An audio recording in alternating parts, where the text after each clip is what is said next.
The NBA has a tanking problem, and this time they're actually doing something about it. Last week, Commissioner Adam Silver told all 30 general managers that anti-tanking rule changes are coming for next season. He wasn't asking for their opinion. He was telling them it's happening. And honestly, it's about time. Because right now, nearly a third of the league is actively trying to lose basketball games. The Jazz got fined $500,000 for pulling their starters while holding a 17-point lead in the fourth quarter. The Pacers got hit with $100,000 for sitting healthy players. The Wizards traded for Trae Young and Anthony Davis and have zero intention of playing either one this season. 9 teams are racing to the bottom, and the league has never looked worse because of it. So Silver and the league office put 7 proposals on the table. Some could actually fix this. Others would make it worse. If you want to know which rules would save the NBA and which ones are a complete waste of time, drop a like on this video and let's rank all 7 from worst to best. Number 7. Teams can't pick in the top 4 the year after making the conference finals. This is the worst proposal on the list, and it's not even close. This rule exists because of exactly one team, the Indiana Pacers. Indiana made the NBA Finals last year and pushed the Thunder to 7 games. Then Tyrese Halliburton tore his Achilles in Game 7, Miles Turner left in free agency, and the Pacers have been one of the worst teams in basketball all season. So the league's solution is to punish a team that just suffered a catastrophic injury? That's not fixing tanking. That's kicking someone while they're down. This situation is incredibly rare, and making a rule for it feels like the league is writing legislation while staring directly at one franchise. Number 6. Teams can't pick in the top 4 in consecutive years. This one sounds reasonable until you think about it. It's aimed at teams like the Spurs, who picked in the top 4 3 straight years and got Wembanyama, Castle, and Harper. San Antonio is now 44-14, so maybe the system worked exactly as intended. Here's the real problem. Not all drafts are equal. Getting the 4th pick in the 2024 draft, which was widely considered weak, is completely different from getting the 4th pick in 2026. Imagine being locked out of a generational class because you picked 4th in a bad one.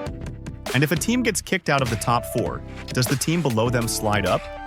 Now you've just created a new incentive for mid-lottery teams to tank for that extra spot. Number 5. Flatten the lottery odds even further. This one drives me crazy because the NBA already tried this and it made everything worse. In 2019, the league flattened the odds, so the worst team went from a 25% chance at number 1 down to just 14%. The 3 worst teams now share identical odds. Here's what actually happened. Since the reform, the team with the worst record has never won the number 1 pick. Not once in 7 years. Meanwhile, 11 of 28 top 4 selections went to teams with the 7th worst odds or lower. The Mavericks jumped from 11th to number 1 on a 1.8% chance last year and drafted Cooper Flagg. Flattening the odds didn't discourage tanking. It just convinced more teams they had a shot, which means more teams are willing to tank. Going further down this road would be doubling down on a failed strategy. Tell me in the comments. Do you think the NBA can actually fix tanking? Or will teams always find a way to lose on purpose? Number 4. Lottery odds based on 2-year cumulative records. This is the system the WNBA already uses. Instead of one bad season determining your lottery odds, the league would factor in the previous 2 years. The logic is solid. A team that's been genuinely terrible for 2 straight years should get more help than a team that made one mid-season pivot to tanking. But there's a catch. If teams know a loaded draft class is 2 years away, they could start tanking even earlier. The 2026 class has been hyped since these prospects were in high school. If this rule existed, teams would have started positioning for Peterson, Debansa, and Boozer a year ago.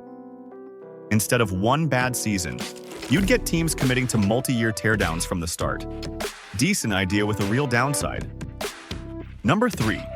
Extend the lottery to include all play-in teams. Right now, the lottery only includes the 14 teams that miss the playoffs. This proposal would add the 4 play-in teams, bringing the total to 18. This addresses a real loophole. Teams on the bubble sometimes prefer to lose and drop into the lottery rather than get swept in the first round. The Mavericks exploited this in 2023 when they sat their stars in late-season games and ended up in the lottery. But adding 4 more teams dilutes the odds for teams that actually need help. The Kings are on a 15-game losing streak and having the worst season in franchise history. They need a top pick to rebuild. Adding a 42-win play-in team to the lottery doesn't help Sacramento. It makes their situation worse. Number 2. Freeze lottery odds at the trade deadline. This is where we get to proposals that could genuinely change behavior. At some point during the season, your lottery odds lock in. Everything after that is meaningless for draft positioning. Think about what that means. The Jazz can't pull starters in the fourth quarter of February games. The Wizards can't shelve Anthony Davis for 2 months. There's zero incentive to sit players down the stretch, because those losses don't improve your odds. The concern is teams would shift their tanking earlier, going all in on losing in November and December instead.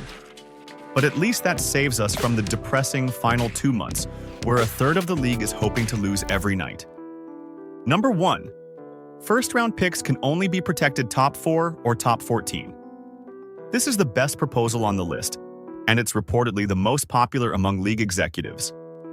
Protected picks are the engine that drives tanking. The Jazz owe a first-round pick to the Thunder that's protected in the top 8. That means if Utah finishes with a top 8 pick, they keep it. If they finish 9th or worse, it goes to Oklahoma City. So Utah tanks as hard as possible to stay in the top 8.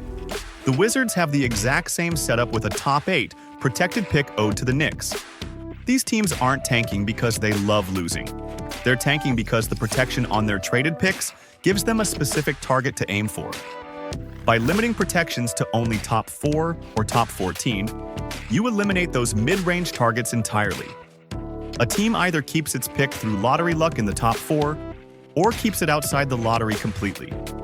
There's no more tanking to stay at 8th instead of 9th. This doesn't solve everything. Teams that own their own picks will still want to lose.